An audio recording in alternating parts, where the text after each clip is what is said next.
Toldos. Vayigdu lo ha-neorim. The Neorim became matured. They grew up.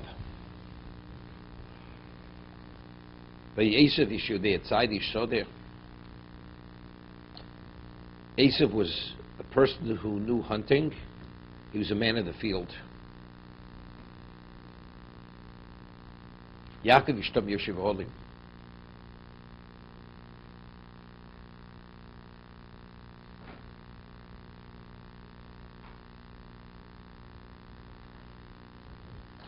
What does there have to be so descriptive about? It should say, V'yesev Issoder. What does that tell us, Yodei Tzayid? Or you say Yodei Tzayid. Maybe it tells me Yodei Tzayid because he said to Esav, Yitzchak, we should go hunt something for him to bring. So we have to know that he's capable of hunting. So that's what it has to tell me, Yodei Tzayid. So what do you have to tell me, Yisodeh? Right? He's Yodei Tzayid. So what does Yisodeh add to Yodei Tzayid? Yaakov Ishtom. Okay, so that tells me his demeanor. Yoshev Oholim. That's where he invested his time. Right? Yoshev Oholim. That's where he invested in Torah. Right? The reason why he's Yoshev Oholim is because Ishtom. Ishtom is two separate things. He's Ishtom, and he was a Yoshev Oholim. Are they connected? Yodei Tzayid, Yisodeh. I know, but what is the parallel? That's the question. What is the parallel? Right? Could be the Yodei Tzayid, a person whose essence is a hunter. What does it say about the person? It says something. The answer is he's a shoder. Like, the famous Shuvai who was mentioned from Lady Yehuda. This person was a barren Jew, and all his friends were going. And he used to go on these hunts. Hunt pheasant and boars and whatever he hunted over there. Famous tshuva. So he wanted to know if he's in violation of Baltashkis, because he goes purely for the sport to kill. He can't benefit from it. So the Rebbe writes back that really I shouldn't even waste my time answering this. But because you come from a family of philanthropists, Balit Stoka, so I'll answer it.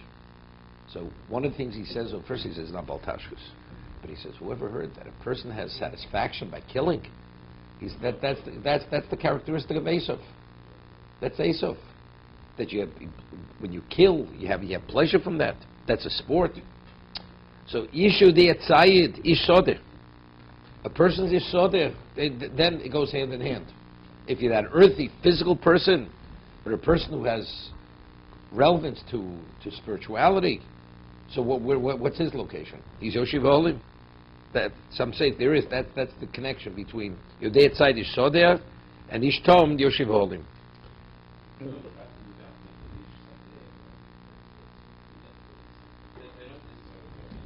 But it says Yodei Tzayid Yisodeh.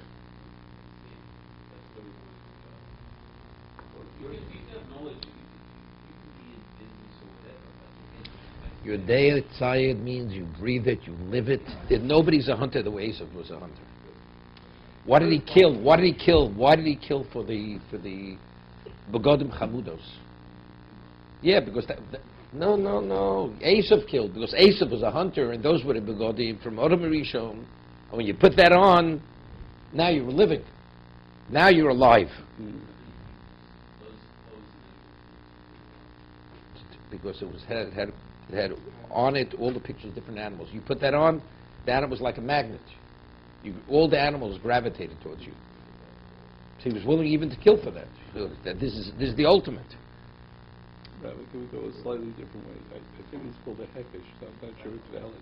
But we see that Yitzchak goes into the Sadeh and he davens. And that you see that it would explain how Yitzchak understands that his son is a tzaddik.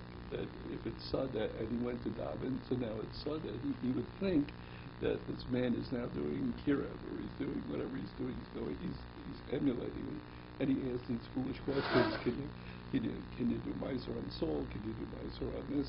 So maybe it's setting up the subterfuge that if you make that as a hekesh, I'm not sure it's valid, but it may be nonsense. No, could be. That was part of the deception. But Yitzchak definitely knew he was a hunter. He definitely knew he was a hunter. Right. Right, okay. The first part is the nature of the person. The second part is how he expresses what he did with it. I'm saying a little different. Right. I'm saying he was a Yudea Tzayid. That tells me that you're in Soder. Not what you did with. That tells me what you are. You're that earthy, physical person. But aren't you able to transform your... But he didn't. He didn't. He did. He didn't. He allowed it to take over his whole life.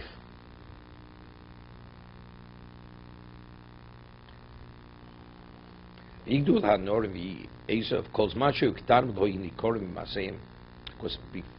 what did Shem tell Rivka? Right? From the womb, they're already going in their own direction. So they already were what they were from the very beginning. That's what calls Manchu. It wasn't recognizable what they were. It's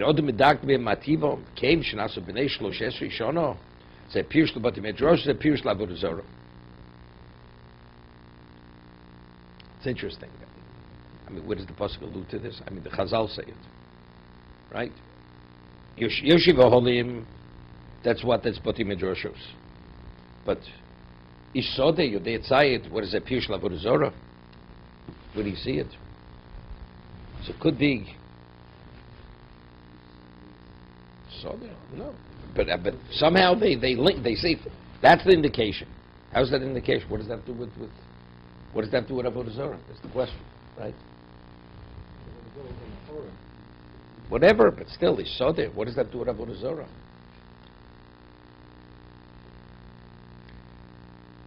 So it's interesting. The Chofetz Chaim says in the second paragraph of the Shema, what do we say?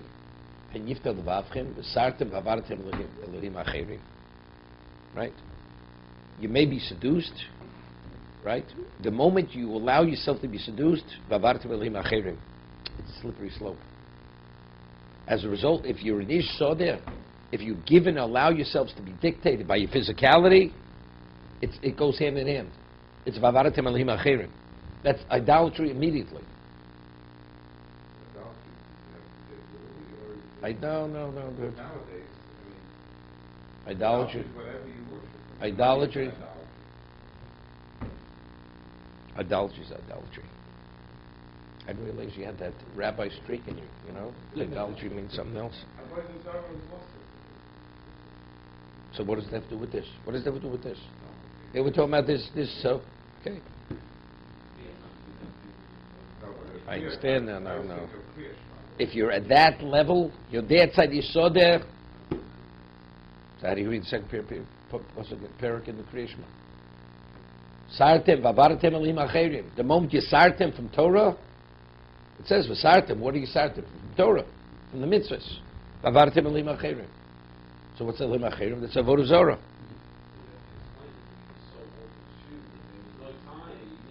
A person who's consumed by his physicality, you're there.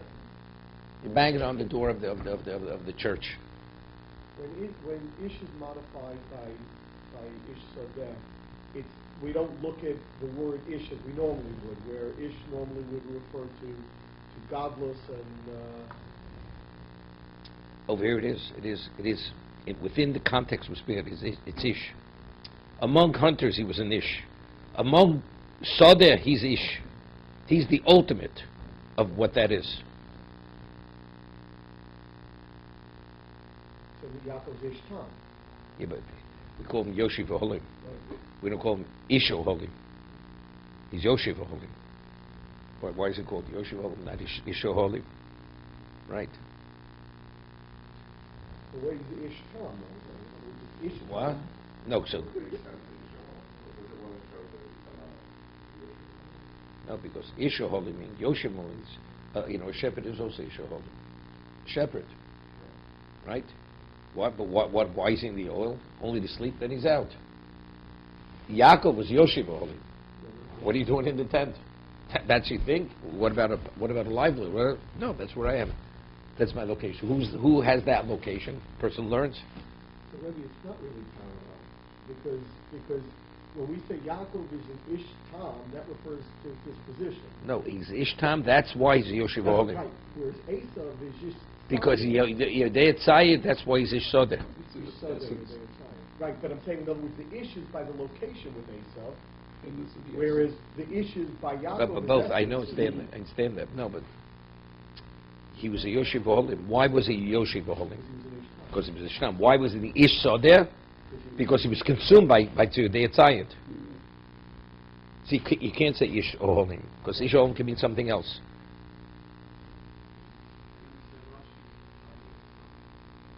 Wait, let me get to Tam yet. Yodei Tzayid, Lotzid, Ramos, is Elvi Vipiv, Sholo, Abo, Heich, Masher, Samelach, Zateven, Ksov, Ovi, Shubdakti, Mitzvah, Ish Sodeh, Kmasho, Odem, Boti, Ovitzodeh, Kashno, Chayso, Office.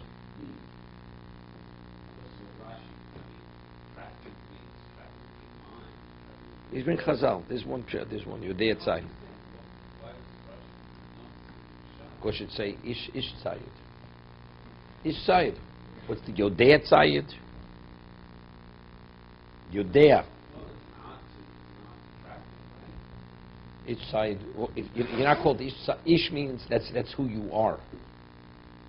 You know, a person claims he's an artisan because he puts on the whatever. He looks like a painter, right? An artist.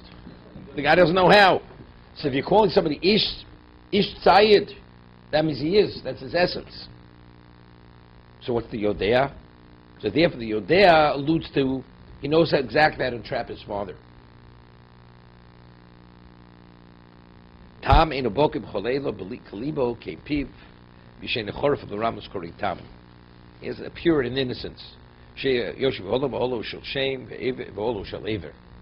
To be continued.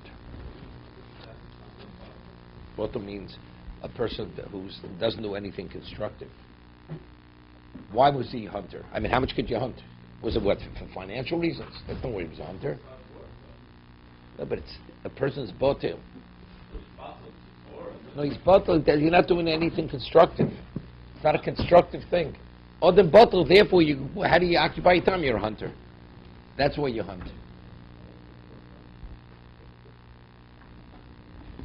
Very often, what is a person like? I always say, the Gemara says that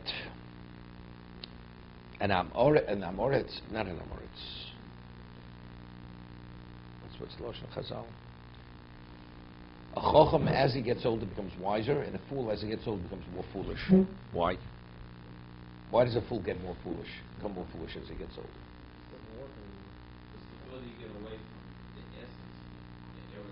Well, that's what Joe said.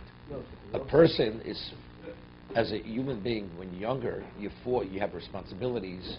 Your responsibilities force you to act responsibly. You have to earn a living. You have to support a family. What happens if the person physically is not able any longer? So, as foolish as he is, he's forced because that's just his reality.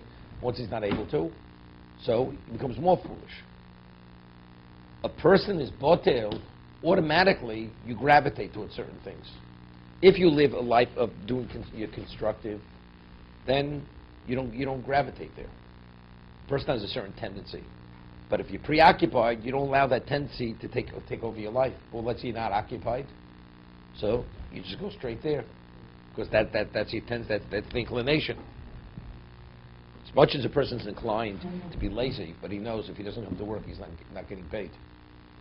So he doesn't allow what he's inclined to take over his life. Same thing. You botel, that's where you end up.